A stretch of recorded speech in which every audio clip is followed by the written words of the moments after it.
Thanks for joining today. Again, live from Connecticut. First time I've ever done the actual live webinar on the road, so it's kind of fun. If you don't know me, I am Laura Johns, founder and CEO of the Business Growers. We essentially are on a mission here at the Business Growers to grow the businesses that our world depends on, and that's our technology providers, and that's what we're here to do. But we want to do it the right way, and so we use our No Grow Scale framework.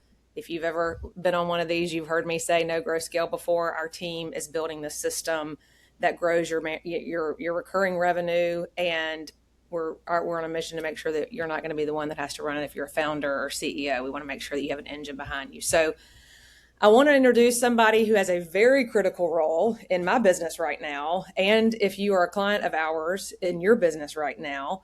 And like I said, this is a very timely message for those people who are, kind of trying to figure out how to show up online.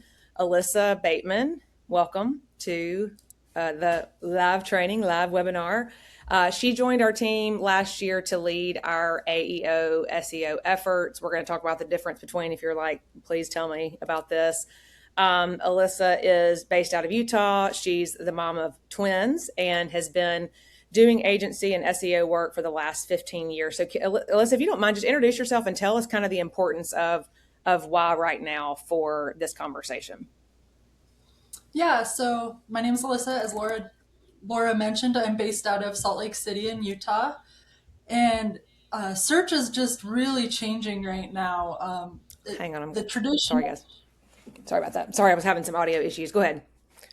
the traditional way that we've been searching for the past, since Google came out in the past 20, 30 years, is is very much different now. The AI search engines are a factor, and Google is definitely feeling the competition, and we just need to make Talk about ourselves seen everywhere. it. Yeah, let's talk about it. No big deal, right? Let's talk about being everywhere online. That's just easy peasy. Well, so if you are interested in what we talk about today, Alyssa, thank you for joining me. Thank you for kind of giving us a lay of the land on why this is important. Alyssa and I will take this recording and put it straight on our YouTube. We have a team that's going to get it on there as soon as we can. You'll get this recording, but we have a lot of other recordings on their resources. We're going to have a download at the end of the day today. So I want to make sure that you take advantage of that, but all that will be available to you on our YouTube. So I should have a team member that's going to be able to throw our YouTube channel link in the chat right now so that you can go ahead and get subscribed to that. And just some ground rules. I love to make sure, if you showed up today, you came today because you wanted to learn something. So I just ask that you put your student caps on. If you physically, sometimes it helps to actually put your student caps on. Sometimes, we come thinking we might, we know a lot about a person, a topic or whatever, but my goal is that you walk out of, this conversation today and there's something that you learned that you didn't know that you can take. So let's just put that participant hat on, phones on silent, give this your 100% focus and shut out distractions so that whatever you learn today, you can take into your business and implement and make some real things happen. So, and with no further ado, the first thing I want to say, doing nothing versus doing something. I stood on a stage a couple weeks ago in Anaheim. I'm going to stand on a stage Thursday here in Connecticut. And the first thing I say, and the first thing I'm going to say today is you're actually making an important business decision right now, whether you know it or not. So if you are not doing anything, if you showed up today, first of all, that's the great sign, because that means that you know that this is important. But for those people who aren't, you have an advantage over, first of all. But right now is just as important as some major business decisions that you've ever made.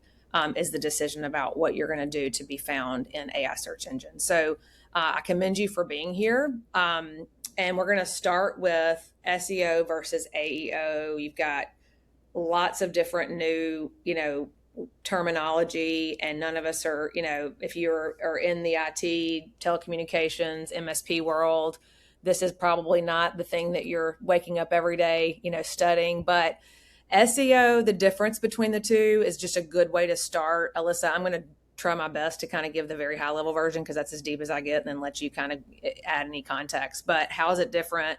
The fastest way I can explain it is SEO gets you found, AEO gets you recommended. However, SEO, and Alyssa, keep me honest, is largely Google specific, making sure you're getting ranked on Google, optimizing for keywords, driving traffic to your website, and then it's measured by those rankings and visits, versus AEO is everything related to AI search engines, optimizing for questions, not keywords, and then putting you in that conversation. And it's measured by brand mentions and citations. So talk a little bit about this, if you don't mind. Is there anything else I missed there? Is this a pretty good lay of the land?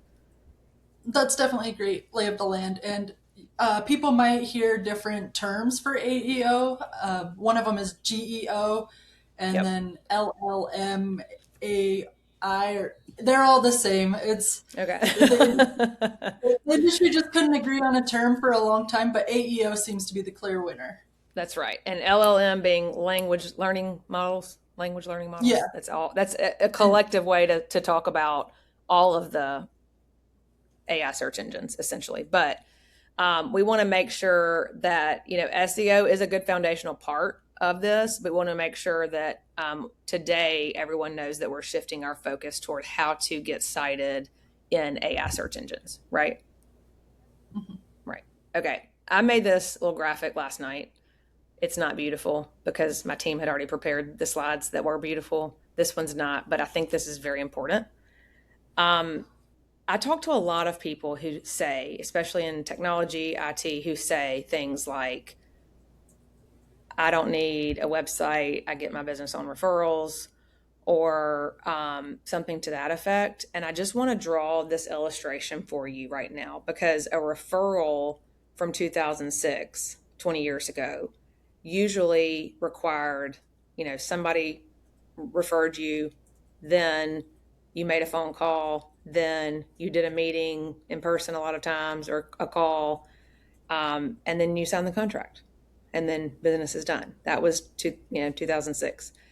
The way that an IT purchase decision may have been made. This is what it looks like today on the right side. And this is even, I would, Alyssa, I don't know if you have any data around the ages, but like I have a 75-year-old dad who's on ChatGPT every day. And so I wouldn't say, oh, my buyer is not on fill in the blank, because AI search is actually easy for every consumer, including my 75-year-old dad and my 9-year-old, son. And so this is what, even if your business is predominantly built on referrals, this is what referrals look like today. The referral comes in, they start looking online in their preferred search engine, then they check your website, then they ask AI about you, then they talk to an industry friend, then they do more research, they look on LinkedIn or other places to validate your brand, then they talk to sales, and we'll talk in a minute about how much they're through the buying journey, but this is about 82% of the way through the buying journey when they talk to sales. Okay. And then they start comparing vendors. So they talk to sales and they look up a competitor of yours and start doing research, then the short list, then they have another sales conversation and get the contract from you. Then they upload your contract with everybody else's contract into AI and start doing comparisons. But I don't mean to be dramatic, but this is just a really good example of the changes that we've seen in the last 20 years. So I'm going to ask y'all, hopefully I can open the chat without things getting crazy. I'm going to ask you guys to put in the chat, anybody who's here, put in the chat the exact words that you think your buyer searches for to find you. Okay. I wish we had some music, the Jeopardy music right now would be great. I do sing, but I'm not going to sing here today. Mm-hmm. Type in the chat the exact words. I'm going to just put mine for fun. Love, okay. For me, it's going to be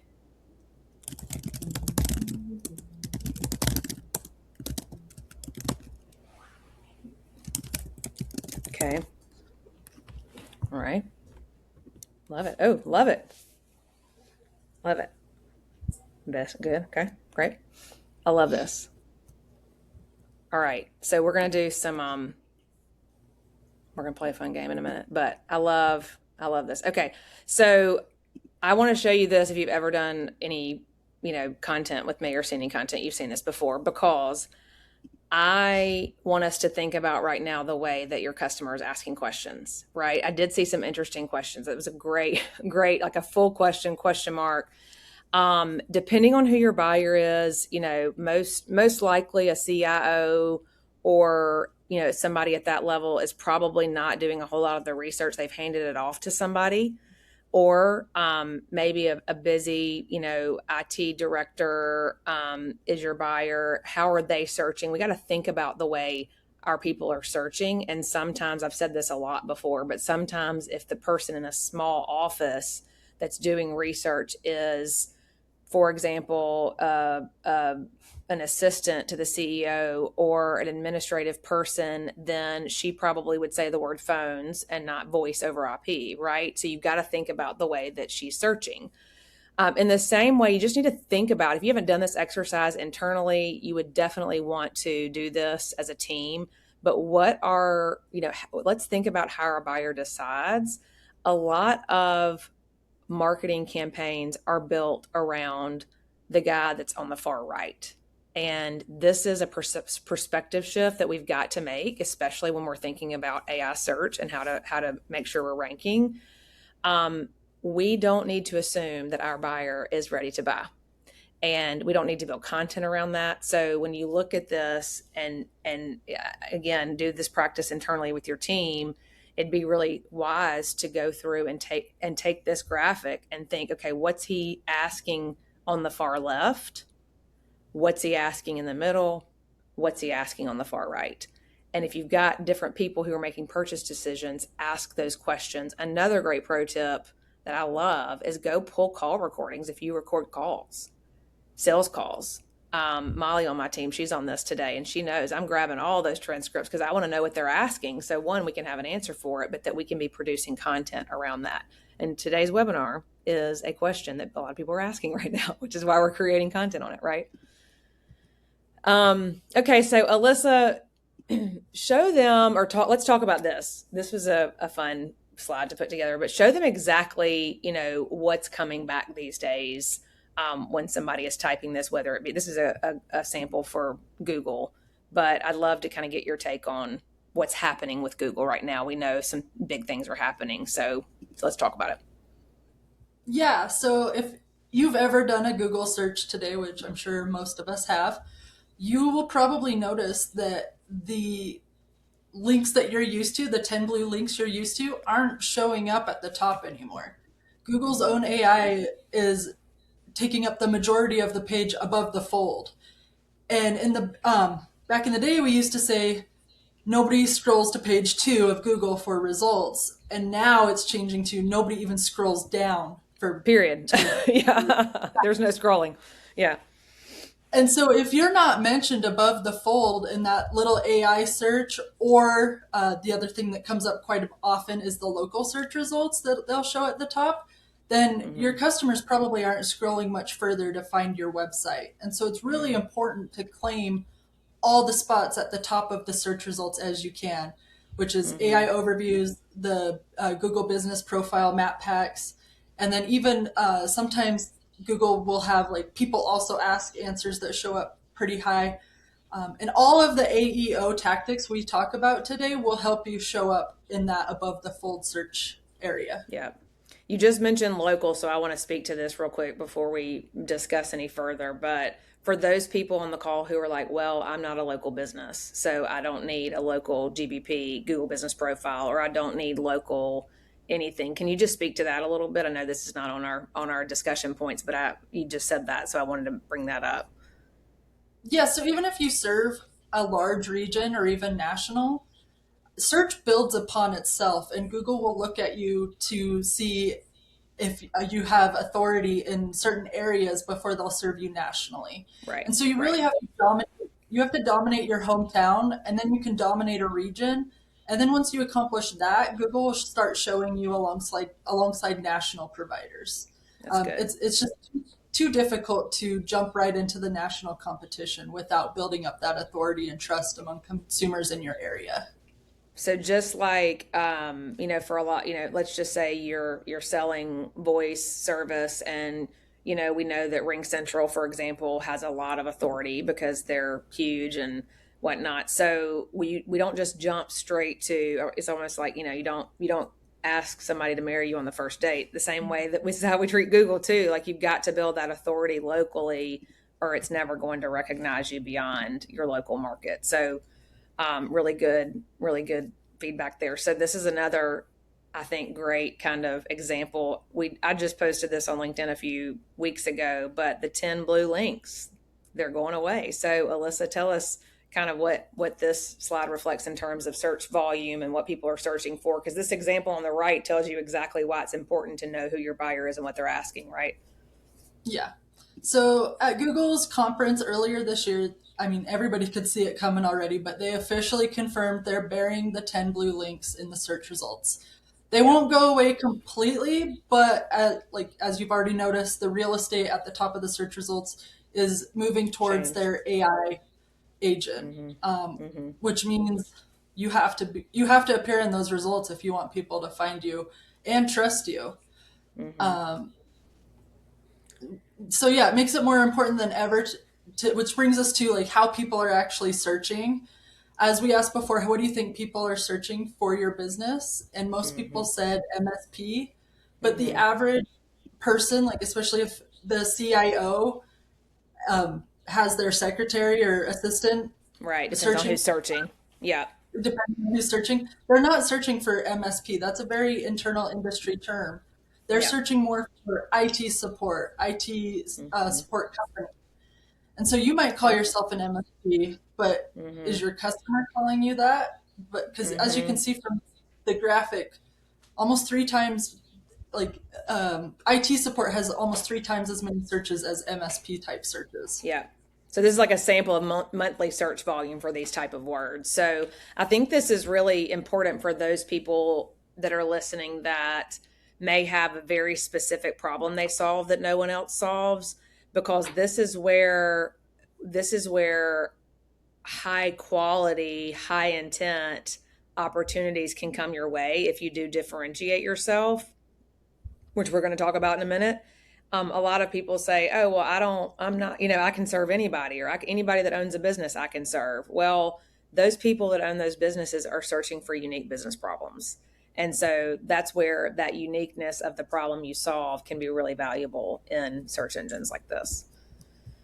All right. So let's talk about where AI even gets its information, because this is just astounding to me. I also just want to say before, Alyssa, you give us this gold right here, is it is changing all the time. And so we had a call, Molly on my team and I, we had a call with somebody who was frustrated with, their single one internal marketing person, because they weren't able to get enough done, weren't able to do, X, Y, and Z. And I showed him a visual of the responsibilities of today's marketer.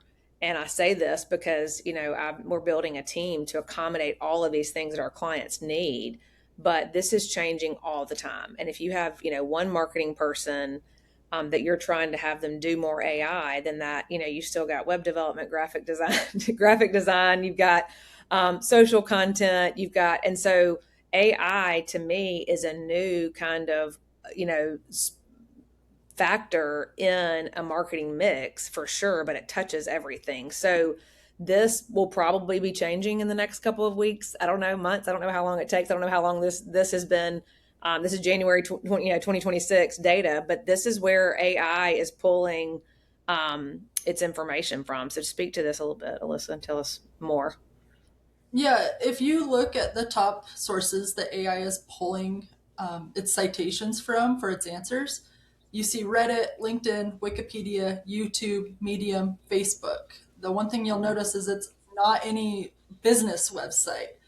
And so you need to get your business on those other websites and get people talking about you, because that's one of the trust factors and authority factors it uses. Mm-hmm. And so you have to encourage the internet to talk about you and post on these sites. Reddit being number one, if you can, monitor local IT groups and jump in Yep. a natural positive way, that always helps. But Yep. as a lot of people know, Reddit is a little bit hesitant about marketing. And so Yep. the next best place that is almost cited as much as Reddit is LinkedIn. And that's a perfect natural place for MSPs to be active. Mm-hmm. Mm-hmm. And anybody in the technology space, I think again, it's interesting. It's going to be interesting to see this shift and change. You said something interesting about Wikipedia when we were discussing this. What's the T, as they would say, on Wikipedia right now? So, in my past experience, I've had plenty of clients ask me to get them on Wikipedia, and it is impossible because they have very strict editorial standards, and your company basically has to be a household name for it to earn a page on Wikipedia. That you can And so, control, right? That you're yeah, able to control. you Yeah, right. control. And even then, Yeah, if you get a page on Wikipedia, they don't like you being in control of it. And right. so that one I would almost entirely just skip because I've never been able to successfully get a page posted on Wikipedia in my 15 years of trying. And Right, so, but the right. next one is YouTube, and that's easy for you to own and control. And Yeah, half the time, search results show YouTube. Google favors its own platforms a lot. And yep. so we have an entire search section often appearing above the fold that shows YouTube videos, and you can own the search results. And it's exactly like traditional SEO on a website. You look up keywords people are using and use those in your YouTube video titles and descriptions. Love that. And we, at the Business Growers, we have a very strong belief that as AI continues to, in the use of AI, whether it's the appropriate use of AI and informed and strategic in marketing, or it's not, and everyone's going rogue on AI, that we are entering into or already in a season where AI driven content is the norm and the majority. And so it's only going to get worse. And this just demonstrates the importance of a strategy, specifically an AI search strategy, and in my opinion, the importance of doing more things uniquely human. And that YouTube, as a thought leadership, controlled content. Again, don't just get on YouTube and talk about whatever you want to talk to, because that's not strategic, right? But if you get on, like she just said, YouTube, and you have very evidence-based, search volume researched AI keywords that we want to use in YouTube content, that's a strategic move. And it allows people to see your faces, your expertise, all those things that allow people to trust you more. So big plug right there for that. So some of you put questions in the chat. I agree. I'm looking at the chat right now. No, normal people do not know the internal technology words that we like to use. Whether it's ISP, you're a provider for an ISP or MSP, or you're an MSP yourself. Here's a good, just like MSP example. Alyssa, tell us about this in terms of like what's going to get cited, what's not. Yeah, so as much as like our websites and our branding is our baby, AI engines don't cite it, don't cite the marketing copy. It's great for building trust, but there's so Mm-hmm. much of that copy out there that AI is really digging into clear answers. Mm-hmm. So something like we provide excellent IT support, it's never going to get cited by AI. But if Mm-hmm. you're answering questions that your clients are asking directly, then Mm-hmm. it will pull your answer into its response, Mm-hmm. and your website will look that much more authoritative. Mm-hmm. So the QA format on the right, that shows how people are actually searching right now in full questions. Mm-hmm. Gone are the days of just searching one or two keywords on Google. Like people are asking full questions, and you, if you People know are what the uploading. My mom is uploading a photo of her living room and having AI redesign it. Like we are not. We can't expect these consumers to be, simple minded anymore. It's the more, and I think it's a beautiful thing that we're able to get all of this information. It's just, one, always check yourself about what's true. Just word to the wise. But then secondly, like we've got to be shifting our mindset around how we're going to be developing content. This Mhm. does make a case, like you said, that the copy that's not going to be showing up from your website is just kind of the generic copy. But there are strategies for websites that you can pull in, like answering questions like this. And it's not just a one time and we're done, but it's like if you get new questions, if you're observing more, if you're in sales, I think I see John Riley on here. a couple of folks that I know that are on sales teams, start documenting the questions. Y'all, these are not staying very well. Start documenting the questions that these people are asking you, and start creating continual content on websites that do answer those questions, and then putting that out in other content like LinkedIn. That's huge. All right. So also, let me real quick. I'm going to say something that nobody wants to hear, guys. Sorry. Pricing. 100% of the time when somebody's searching for you, they want to know how much you cost, because we all do it. I'm not going to go, especially if somebody's, trying to avoid a sales conversation if it's not in their budget. Like, if you're in sales, I want you to put a yes in the chat. If you're in sales or you're part of a business and you would rather speak to somebody who's qualified and knows your price range and has a budget, put a yes in the chat for that, versus somebody who you show up and waste 30 minutes with and they can't even afford you. So if you want to only talk to people who can buy from you, put a yes in the chat. I'm putting a yes in the chat. So yes, thank you. Yes, we only want qualified, right? We don't want to waste time.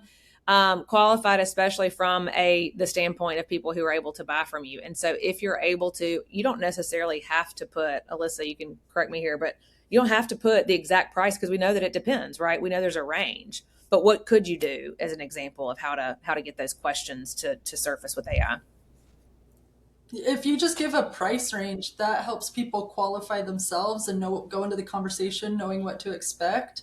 And Yep. it just makes them a more valuable lead. And so, I mean, if Right. you can even just list, like, even if it's a wide range on what the pricing will be, if you can list the factors that affect it, like if you're depending like how many lines you need for voice over IP, or Yeah. how many devices you have for a managed IT contract, Yeah. people Like, will what are know. what are the factors? Yeah. I Yeah. love that.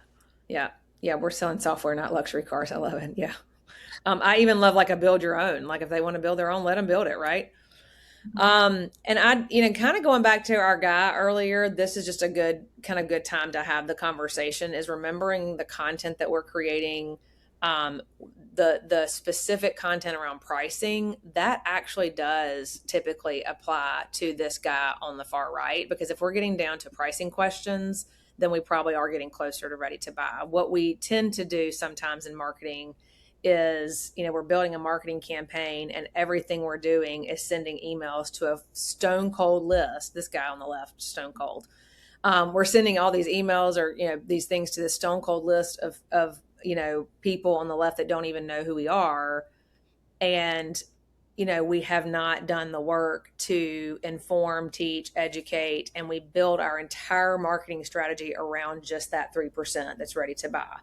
We do need to build content for that guy, and he is probably asking pricing questions, but we also need to make sure that we're being very smart about creating content for the 97% of people who are still in evaluation mode. And kind of going back to that referral graphic from earlier, we know that it's important, even if you get referrals, to make sure you have those questions answered too. So, one thing that I have heard a lot lately, which is interesting, and I know there are some people on the call that I've had this conversation with too, or on this training today, but we are skeptical sometimes in this space, or we try to avoid putting like names of our customers on our websites, or we're worried about putting bragging too much. Oh, we don't want to brag. We don't want to, we don't want to talk about all the awards that our CEO won. Alyssa and I were talking the other day. She goes, your website is not the time to be humble. And I was like, that is so true. So if you haven't heard this EEAT before, she's going to talk about it. But let's talk about how website, since we do have that controlled asset, right? How can we use kind of these things to brag on ourselves, and where it is valuable to do that when people are making decisions, like this. Yeah, so EEAT stands for experience, expertise, authoritative, trustworthiness. And Google has built this into their rankings for years now. But AI is picking up on it too. And I would almost say they're placing more emphasis on certain parts of it. Yeah. Because in the past, one thing that didn't ever work for rankings was press releases. But now AI loves press releases, and they're now a factor for ranking again Yeah. because the AI sees that as, oh, someone else is talking about you. That's a trust signal. Yeah. Yeah. You can still be authentic to your brand while highlighting all of these assets that you have, because Mm-hmm. not only do they help your customers trust you, but they help Google and the AI engines trust you as well. And so it's Mm-hmm. really important to highlight that you have the experience and expertise. You are an authority in the space, and your existing customers trust you. And the only way you can show that is by highlighting the awards you've won, your Mm-hmm. executive and team experience, um, putting out releases and blog posts, both press releases and blog posts about exciting Mm-hmm. industry news that's going on, and naming the clients that you have served. Because if they're a trustworthy brand vouching for Mm-hmm. you, AI will give some of that trust to your website. Right. I always say, like, if you're not willing to put your client's testimonial, and I understand in some cases, but also if I'm going to a site to make an expensive purchase decision for, a 10 location manufacturing facility, IT purchase. Okay. That's what I'm going to do. When I'm doing that, if I'm looking at websites of people and I go to one website, and I'm down to two, and I go to one website that has, greatest IT company ever client, you know, client in Tennessee, versus the name, the logo, the brand, the headshot of somebody that said that. Just think about your buyer and how that decision makes a big difference, and how who you're going to go with in that scenario. So let's not be humble on our websites. Let's answer all these questions that people might be searching for. So earlier I asked you, what are people searching for to find you, right? Now I want to ask you another question. What are people asking on your sales calls? Somebody give me because this is a different type of question, right? They're already through the buyer's journey because they've booked the call with you, right? They're down to that 3%. So the first question was the 97% question. Now I'm asking you the 3% question. What are people asking you on the sales call? For us, it's how long is it going to take to get up and running? That's certainly one, common question. Um, we get questions a lot about what we need, what would you need access to?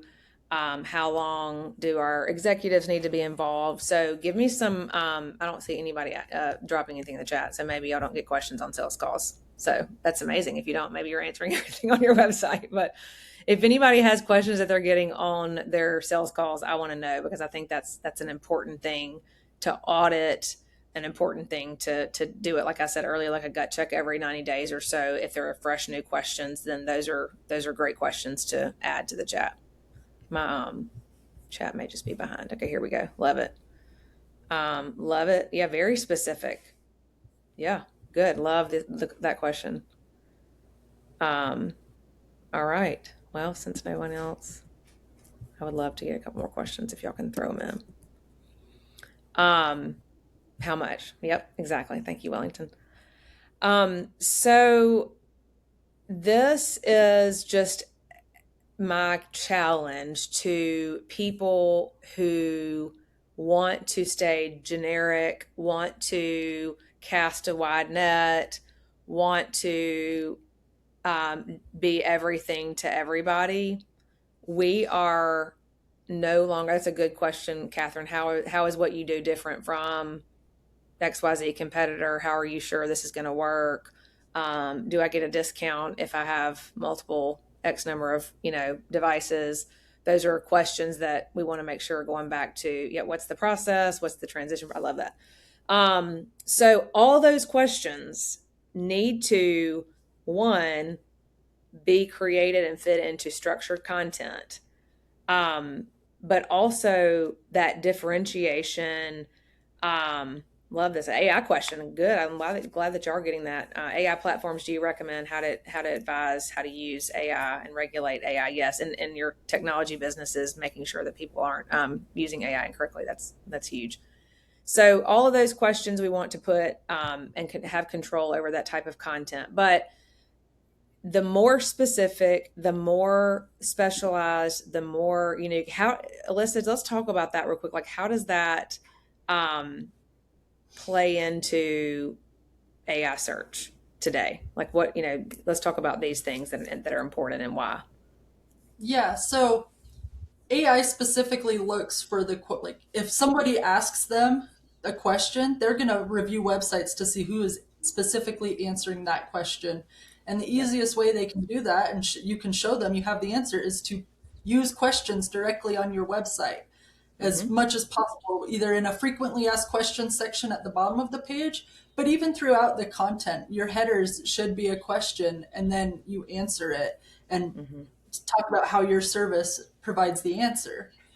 And so it's really best, instead of just writing a bunch of marketing copy and just fluffy headlines within the copy, put a question directly in there so that AI, when it gets that question, it sees your website first and says, oh, the answer's already here. I can just take it from this website. Yeah. Yeah. Love that. And then tell me about, I mean, in terms of verticalizations, differentiation, getting specific. I mean, wouldn't you say if you're posting that, how you're different and those exact unique problems you solve consistently, especially if you've got like a really unique differentiator, if there's not a ton of search volume for it, then that's one thing. But if it's a need that a lot of businesses have, like say it again, right? I mean, is there too much content? That I would argue without strategy, there is too much content. Would you agree with Yes. that? Without Yes. strategy, just posting to post is not ideal. But um, continuing to feed the AI engine with the right content is huge here. So these are kind of some takeaways. Anything else on this slide we need to talk about? We kind of covered a good bit of it, I think. Yeah, well, so we talked about brand mentions and getting mentioned, press releases being a great way to do that, but also there's a lot of directories out there that link back to Yeah. your site. And that's an authority signal as well to Google. And so I know a lot of people are scared when they hear the words link building, but it doesn't have to be something Yeah. that takes time, like hours and hours of time every month. It can be as simple as joining your Chamber of Commerce to get a link from their website to yours, which is Mm-hmm. also a local authority signal, and making sure you claim your BBB and Yellow Pages listings and make sure that the information is exact to what your Google business profile shows, because AI favors consistency as well. And Mm-hmm. when they see that multiple pages are giving the same information about you, it just makes you look more authoritative and trustworthy as well. Mm-hmm. So AI needs to see the patterns of consistency before it's going to recommend you. And that makes sense because you got to do a lot of work to earn that. Like, especially with what you just showed us with Google, like you've got to do a lot of work to earn the top 2 to 3 positions. And soon enough, if not today, that's all that's bubbling up. The 10 blue lines Mhm. are going away. So to be able to do that, you can't just post a blog post about something and expect it Yeah, to exactly. work, right? We've gotten lots of questions like, how do you make me go viral? And now we're getting a lot of questions like, how do I get to be top of search? And you can kind of see here, it's not a one time deal. It's just consistency and reputation building, and essentially the same thing you're doing to create these great relationships with partnerships and referrals. You've got to build that same amount of trust online, right? Mhm. Yeah. Okay, love it. All right. So here's the good news, though. I feel like we've been giving kind of a lot of, this sounds like a lot of work, right? And it is. Alyssa knows she doesn't, she and her team are doing it all day, every day. But the good thing is, if you're sitting on here today, you are probably one of a very small percentage of people who are thinking about this. Not a lot of people in our space are doing it, and not a lot of people in our space are on board. People do not, at this point, truly understand the investment, because everyone's focused on that 3% right now. So this is a really important time to make the investment to focus on the 97% with this type of strategy, so that you can come out ahead, because I can guarantee you a lot of your competitors are not doing this. And so, as kind of a takeaway, and I have a prize, I should have said this at the beginning. I do have a prize for those of you who stayed this long. And then we'll have a question. I see a question. If y'all do have questions you want to ask, we'll have some time. Go ahead and start dropping those in the chat if you have them, and we'll grab a few of them. But what are kind of, if somebody's like, what can I do today? How do I take this information? Can you kind of just review or go back through these top recommendations, Alyssa? Yeah. So before you go writing anything new, audit your website first. Go page by page, especially your service pages, the pages where you expect people to convert. And you flag every spot where you're making a claim instead of answering a question. Ooh, that's good. That will give you the material for step 2, which is to find the 10 questions people are asking. And as Laura mentioned, one great way to find this as well is by uploading sales call transcripts to your AI of choice and seeing what they can pull out. And then that will help you create content to answer those questions on your website, and know what your website needs to answer to show up in the AI search results. Because as I mentioned before, nobody's just searching 1 or 2 keywords anymore. They're searching entire questions. Right. After that, you want to get consistent everywhere. Check your Google business profile, your Yellow Pages, BBB, any like industry specific directory listings, and make sure they're consistent. List the same phone number, the address is exactly the same. If you spell out suite, make sure you spell out suite on all forms of that. Make sure you're using the same phrasing for categories, not just like if you say your IT support on one, it should say it on all. You don't want a mix of categories. And then build out those third-party mentions. Like I said, put out press releases, join more industry directories, participate in forums like Reddit if you can.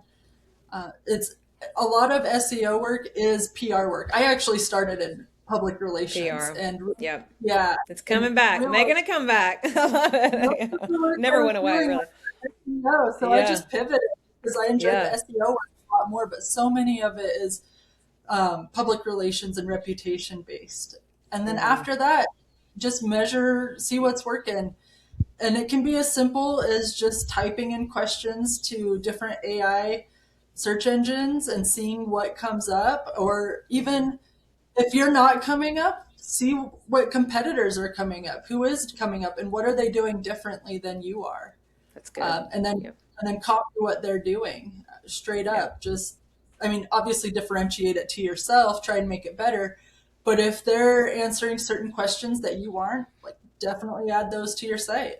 Yeah, I love that. And if you are a client of ours on this call, know that this is an additional level of support that we can offer outside of our traditional SEO. Obviously, we're doing this for clients. I know Catherine's on our team's had a lot of conversations with our clients, but it is, a very big part of what we're doing, and then making sure that the content we are creating around this strategy is being syndicated in a way where it is on LinkedIn.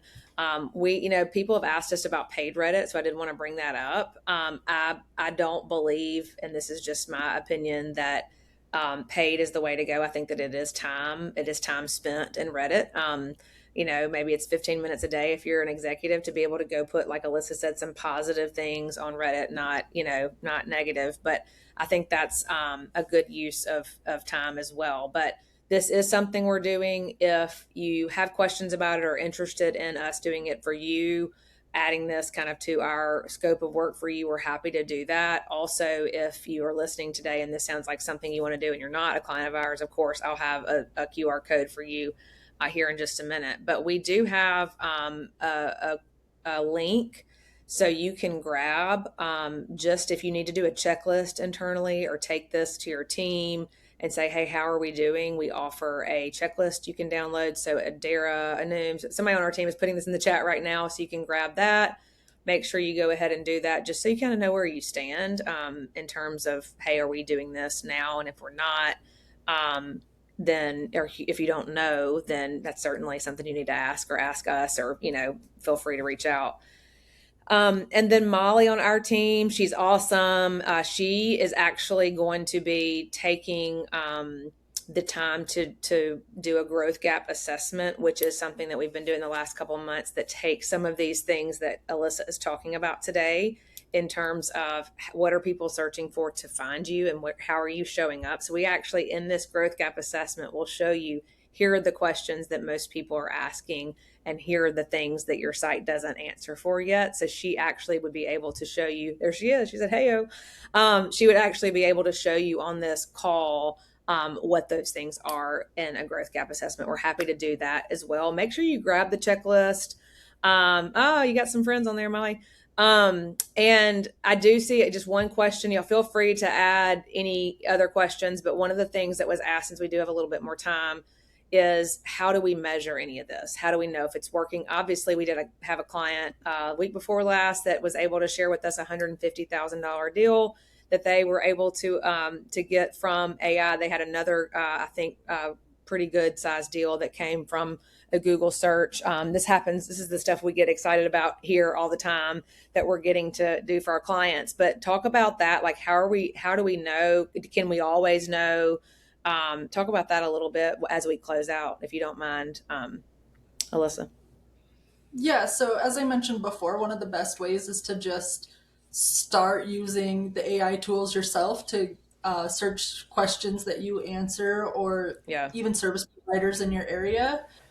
The tools, because the technology is so new, the like accurate, super data driven tools are still trying to catch up. Yeah. There are tools like SEMrush, Ahrefs that will give you a little bit of information about how often your website was cited in AI. Yeah. That's And good. and then if you pay for the add-on that goes on top of that software subscription, you can see which exact pages were cited. Yeah. Obviously, that can get just a little just hire. Yeah, I was gonna specialized. say, do you really want to be doing that if you're on the call? But Yeah, I think that's where hiring an expert, or making sure that you're partnered with somebody who understands this, is huge. Because and also, like, just what you should be seeing is, like she said, audit it, go in and do the search, but also you should be seeing an uptick in these higher quality form fills on your website. We want to make sure you do have the tracking. If we're presenting data to you, we're able to show you the volume of AI search results that has increased. So you're able to put the two and two together that way. But it is important to make sure that you are, that you are at least observing and monitoring and checking and seeing where this is coming from. But there are tools that can do it that are, quite frankly, more sophisticated for me. It's somebody and like Alyssa has got to run that kind of stuff. Yep. one of the best ways though is just on sales calls, ask your customers or prospects how they found you, Yeah. because a lot Love of that. times they'll say, "Oh, a Google search," or "Oh, I actually asked Claude and it recommended you." So Yeah. that's Yeah. probably going to be one of the best ways to measure whether the strategy is working, is closed deals. That's right. Awesome. All right. Well, make sure you grab the links that have been put. We're getting some love and claps. Feel free to reach out to us anytime. We love talking about this. The best news is, and I didn't have time to get this prepared for registration or anything, but the best news is Alyssa and I were talking about this and planning this. We actually decided this is going to be the very first of a 3-part series. So the next one, I'll be leading. Alyssa, I haven't asked you to join yet. We might have you on. We might have somebody from our content team on, but it's actually how to write this content for AI. So if you are interested in that, we'll be getting that link out soon. And then the next one, the third and final one, would just be authority building with things like YouTube and video, and how to do more of that in these top platforms that are getting the most reach with AI. So we've got 2 more coming. This is the time for us to be talking about it. Feel free to ask us any questions. If you have any remaining questions, you know how to find us. And we thank you for joining. Alyssa, thank you for bringing your expertise and getting on Thank you camera for with me today. I know you're behind the scenes a lot, so I appreciate you getting on camera. And this will be posted to YouTube. So if you registered, you'll be getting this link soon. Thanks so much. Thanks. Good job, Alyssa. Y'all have a great day. Bye-bye. Bye.